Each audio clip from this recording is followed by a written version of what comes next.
Hello everyone, I'm Taylor Bambico. Today's video is going to be a list of the 10 firearms I think everyone should try shooting at least once in their lifetime. Now this list does not include any of the large caliber rifles such as the Barrett M82A1, M107, or any NFA regulated firearms. And the reason for that is most of us don't know anyone who actually has any of these firearms, but if you do, when you have the opportunity and they ask, just say yes. Also, there are no shotguns on this list, and that is because I just don't shoot them. However, if I did, I'd make a separate video just pertaining to shotguns. So with that, let's get started. Number 10, the Smith & Wesson 500. A few weeks ago, I had the opportunity to shoot this firearm. I'd always wanted to, and I figured why not take advantage while I can. Also, with 500 Smith & Wesson ammunition available, why not? Even at about $35 for a box of 20, it was totally worth it.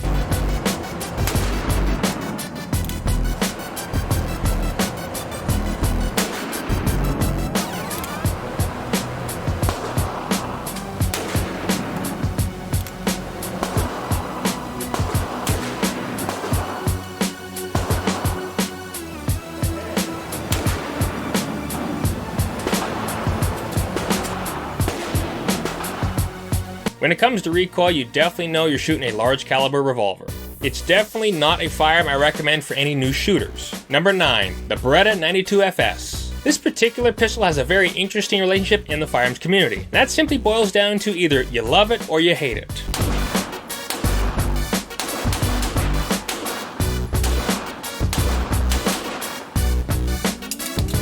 Now, while I do like this handgun, I wouldn't necessarily choose it over a Sig Sauer P226 or 228 or even a CZ75B. One thing that is fun about this gun is you get to channel your inner John McClane,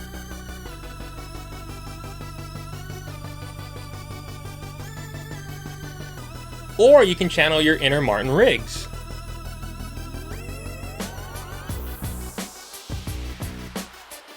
Number 8, an AK variant of some sort. Now the AK platform is a firearm I'm still gaining experience on, however it is relatively fun to shoot. I've only had the opportunity of shooting 2 variants, and that was one with a fixed stock, one with an underfolding stock. The underfolding stock, at least for me anyway, was a bit awkward to get used to. Probably with a bit more experience, I would be able to get much better at it. The fixed stock was much simpler, and honestly I would choose that over the underfolder stock.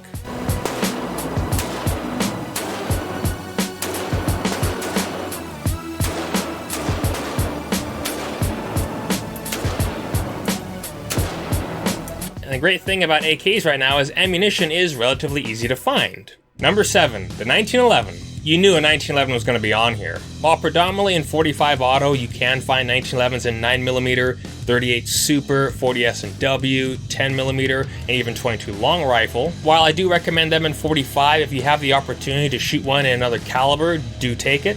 For instance, I did shoot Colt's Delta Elite, which is their 10mm model, and I also shot that side by side with the Glock Model 20, both of which were very easy to shoot. And the 1911 does come in a wide variety of barrel lengths, 3.5, 4 1/4, 5-inch, 6-inch, and of course even 7 inches.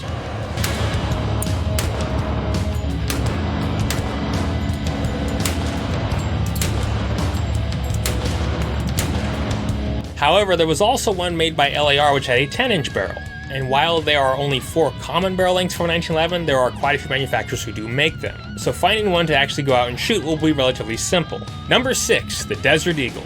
Now I would recommend at least the 44 Magnum merely because it's going to be easier to find ammunition, especially right now. 357 is very difficult to find.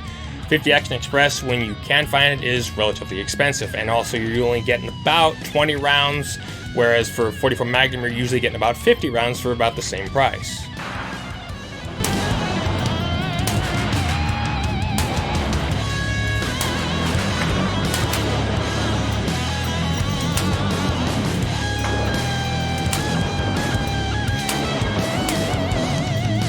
But if you have the opportunity to shoot the 50 Action Express, do that as well. Number 5, just about any Glock pistol. Come on, like the 1911, you knew a Glock was going to show up on this list. They are very simple firearms to shoot, and with as many different frames as Glock offers, finding one that will fit your hand will be relatively simple as well.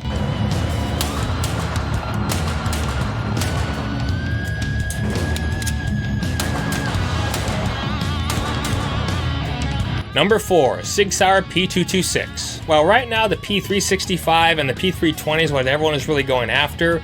You really can't bypass one of the original P226 pistols. Very smooth shooting guns, very fun shooting guns. While I don't have a 226, I do have the 228.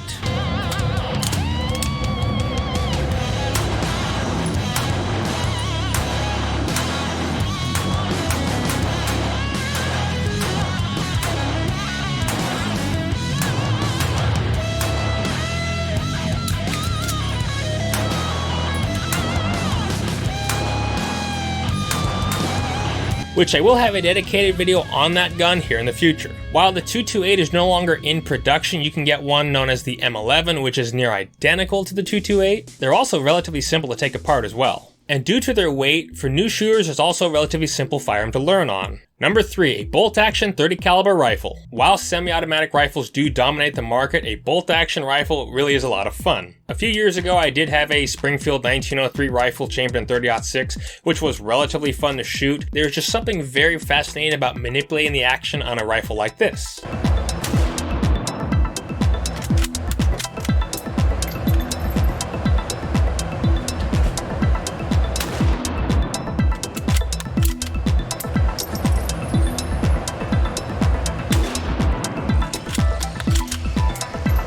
Now, while that wasn't the 1903 Springfield, that was a CZ527 rifle in 7.62x39. Also on that note, 7.62x39 is relatively easy to find, at least where I'm at, compared to 30-06, which I haven't seen for several months. Number 2, a 357 Magnum revolver.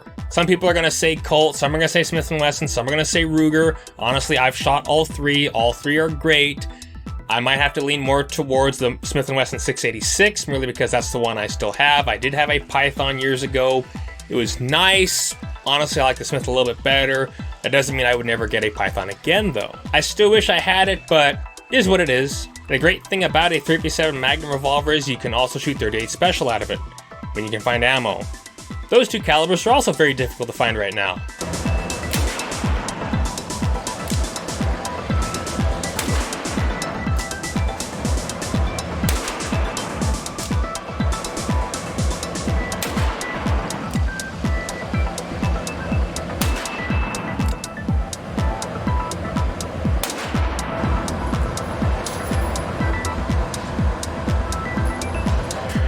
Number 1, CZ75B. For as many different 9mm handguns I have shot, the CZ75 is the one I find to be the smoothest shooting, and at least for me anyway, the most accurate.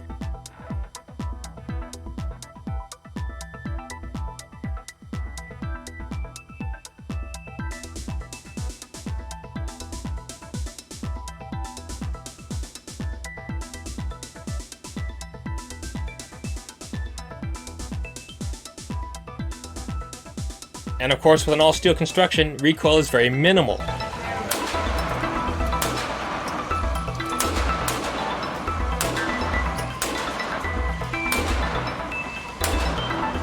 Bonus firearm, any AR-15. Generally, they're very lightweight, there's almost no recoil, especially if you put a muzzle brake on them.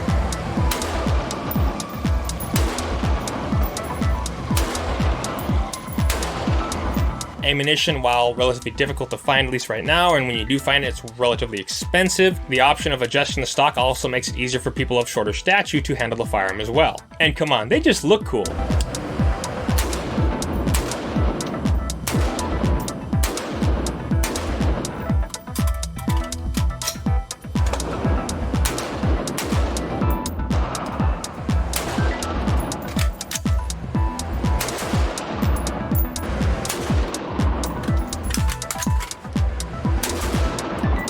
Well, that was my list of 10 firearms I think everyone should shoot, with a bonus of course. If you enjoyed the video, remember to subscribe if you haven't already, click that bell icon so you're notified when I upload new content, leave any comments you have in the section below, and have a good day.